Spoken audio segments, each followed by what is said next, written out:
Welcome to part 3. Well, I have stepped ahead and put formers 7, 8, 9 and 10 in, and I will tell you why I didn't show you me doing that is because they are so fragile that I needed to concentrate very hard, and I didn't want the inconvenience of messing around with cameras and stuff, and I had to really fiddle about with these things to make sure I didn't break them to get them in. I understand the reasoning why they're using these fragile ones. They want to keep it light. I get it. Just be warned when you come to do yours, these are really fragile, and I came across this when I did the SE5A. Now the other thing to look out for is, I don't know if you can see this, on former 10 you got a little TR in that corner. That has to be looking from the front on the right hand side at the top. There's a reason for that, because if you can see there's a slot, and that slot is for a control rod.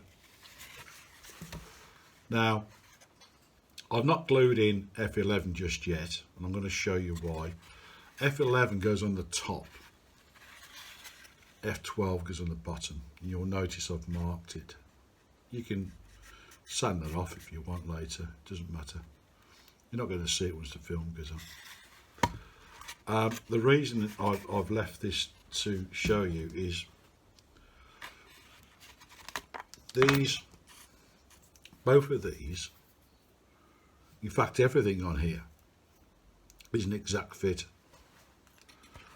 So I just wanted to warn you, because when I came to put these two pieces in, I had to, see if I can get this into shot. I had to sand here and here and on the top to make these fit. Everything on here is an exact fit. So to save you a lot of time and effort, trial fit them. If you can't quite get them in, just sand these 2 points here slightly, ever so slightly, and they will go in. Okay.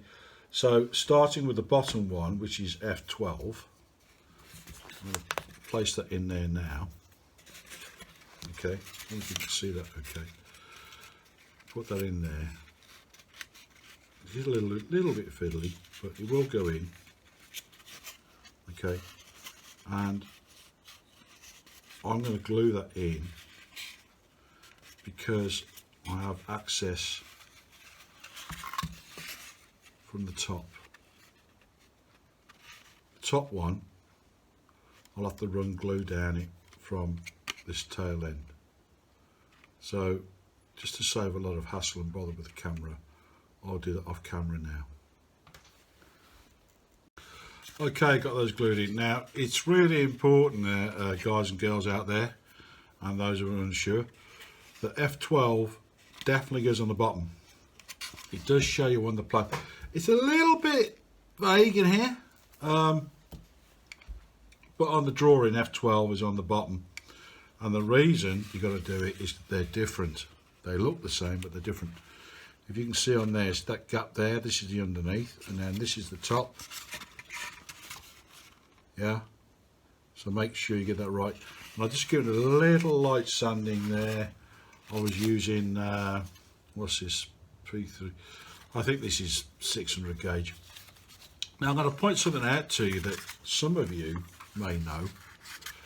You know when you wet down a fuselage or wood, because I wet the sides down on here, and I left the clamp on for 2 days. I left this for 2 days.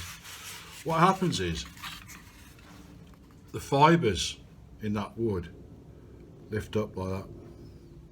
Okay, So if you take some fine grain glass paper, it's not sandpaper, it's glass paper, and you give that a rub like that, yeah, that is going to come out so super smooth.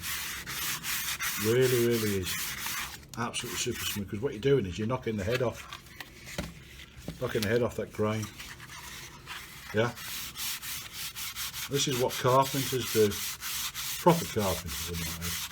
I just happen to know this stuff, and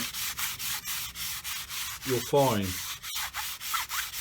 that'll go super smooth. Okay, I just thought I'd let you know that one, for those of you who don't know. Anyway, so they're in now. Let's give that a little wee rub there. A bit of excess glue on there. Don't want that, especially on the back end. That's where all your, any little bit of weight on the back end, it's I think the C of G, let's have a look. C of G. C of G is there. So if you balance this, any little bit of weight is going to pull it down like this. This means you're going to put more weight in the front to counterbalance it, especially on this one because everything's all at the front.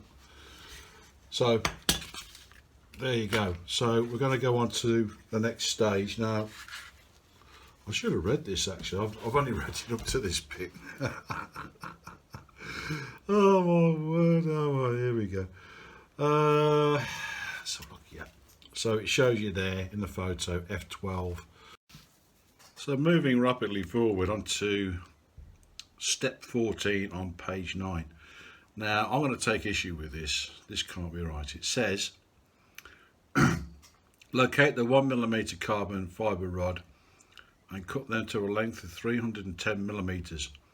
Cut two pieces 15mm long from the supplied heat shrink tubing. Feed one carbon push rod into the rear right slot towards the right servo. Place a piece of heat shrink tubing into the wire Z bend whilst holding the wire with small pliers or tweezers. Insert the carbon rod into the heat shrink tubing until the carbon rod can be seen against the wire. Wick CA into the tubing to stick the rod and Z bend together. Repeat the process for the left hand push rod Z bend. Now I did that off camera because it was just going to be awkward, and so I did it, and this is what we got. There's just I'm sorry, I'm not going to fly a model that's got that. So what I'm going to do is I'm going to go back to my method of using my micro push rod system. I can't see myself trusting that. There's just, it's too pliable, it's not stiff enough. Whoever has done that, even if the push rod and the Z bend went like that, you know, putting a piece of heat shrink on it is going to be better than just doing that, surely. Yeah. But even doing that, and it doesn't even tell you to shrink it, it just tells you to wick CA glue in it.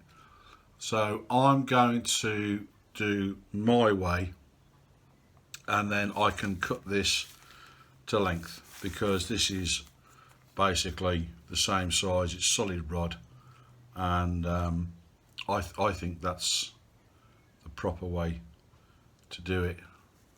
It's a shame because I've already cut the carbon rod.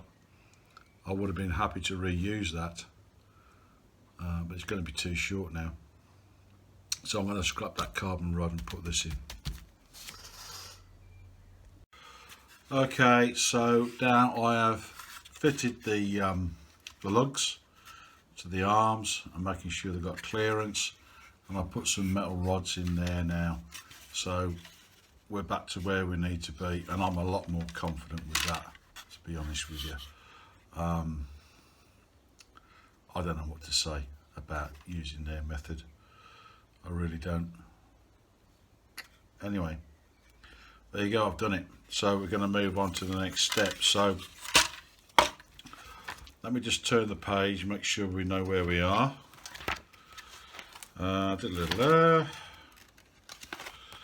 Okay, so now we turn the page to page 10, and page 10 says insert the front fuselage tabs into F1, F2 bulkheads. So we're just going to double check that F1, and there's F4, F1, F2,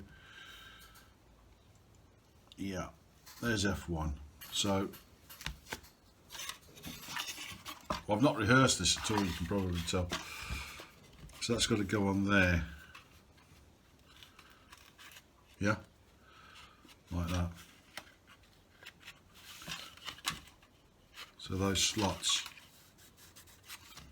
go into here. Now, what we got there? Yeah, this looks as though it just needs a little bit of sanding, so I'm just going to sand that off. Well, I'm glad I did that off camera.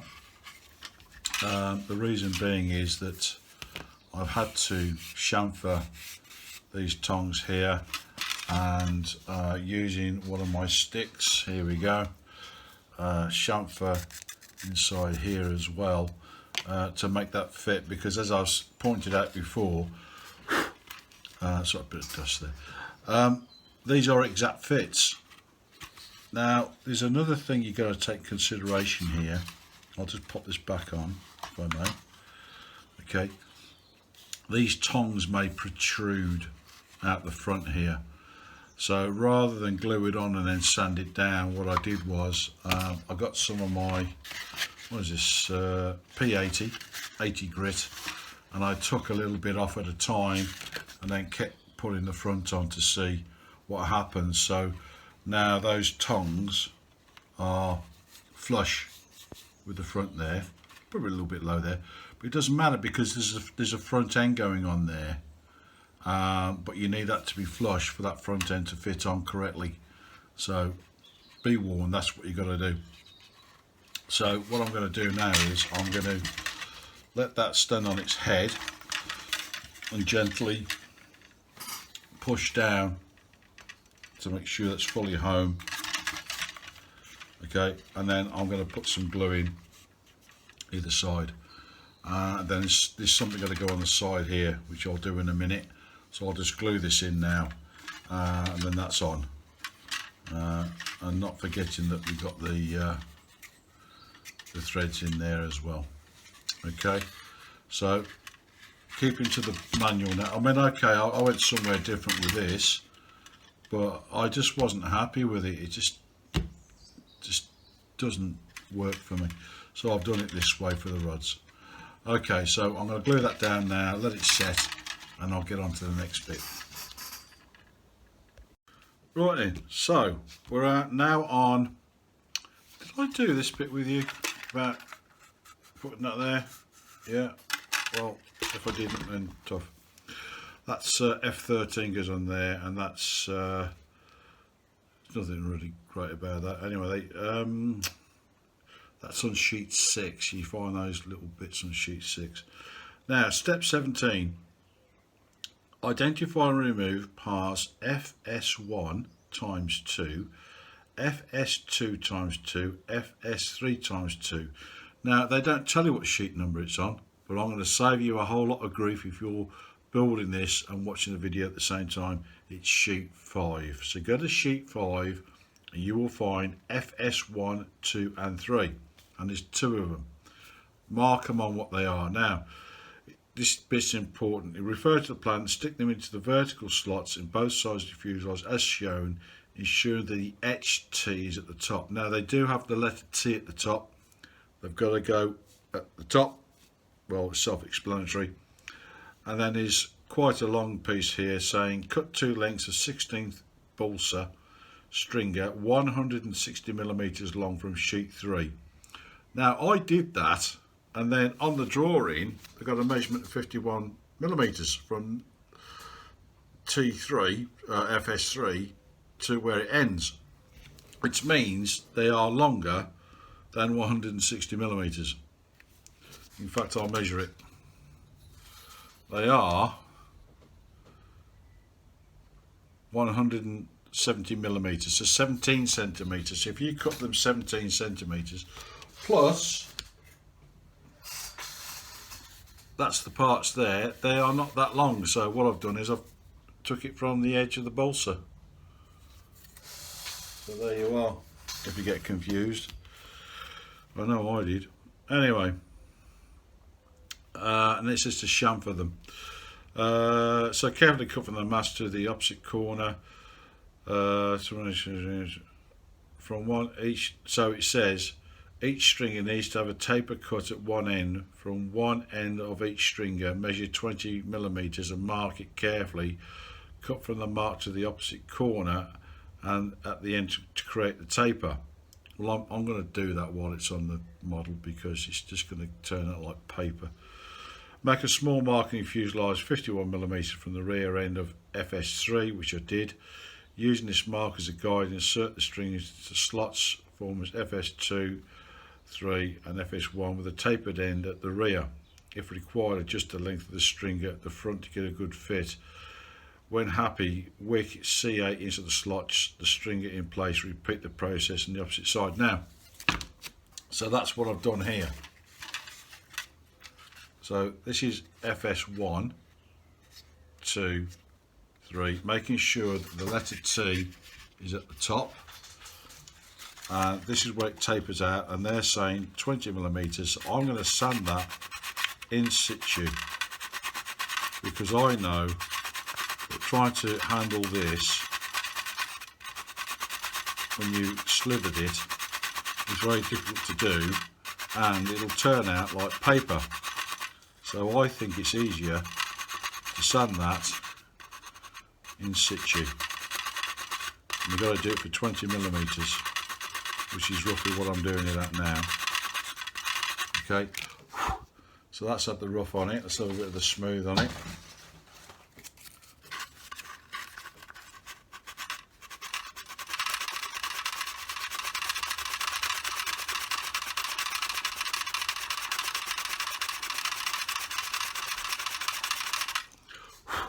Right, that's my way of doing it. You can do it the way to the book if you like, but I think that's the best way of doing it. And of course, where it meets the formers, you want that to be flush. So they don't tell you to do this in the book, but I'm doing it.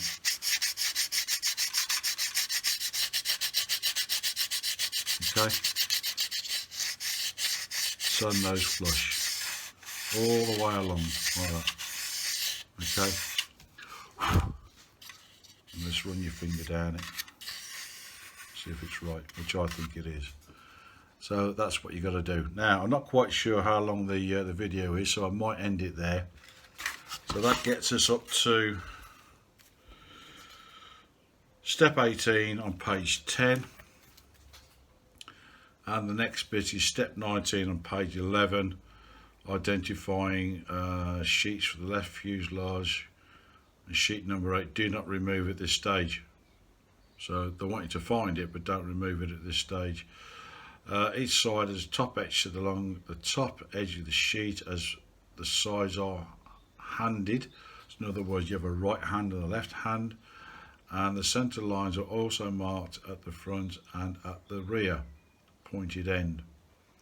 Lay a ruler or straight edge along the center marks with a knife lightly score a line, and it says in big letters, do not cut through. You know, good luck with that. 30 millimeters long, starting at 55 millimeters from the front edge. So what I'm going to do, I'm going to look into that and probably put it into episode 4. And that's where I'm going with this, because I've got to finish off this side, which isn't going to take me too long. Well, I've got things to do as well, like mowing the lawn and stuff like that. So this is where you should be now. So you should have this part in here. Okay, don't forget to sand it in if it's not quite fitting right. You got your 16th stringer in there. You got your FS1, your FS2, FS3 with the T at the top. Okay, sand that down to flush, and that's what it should look like. And you've got your front on as well. I used the thin sino here because I knew it wouldn't be much of a problem. So that's where we are now, and that's where you should be. And it's up to you whether you want to do this with the linkages. I'm not telling you to do it, it's just how I'm doing it. Okay, well, I'll see you in part 4, and thank you very much for watching.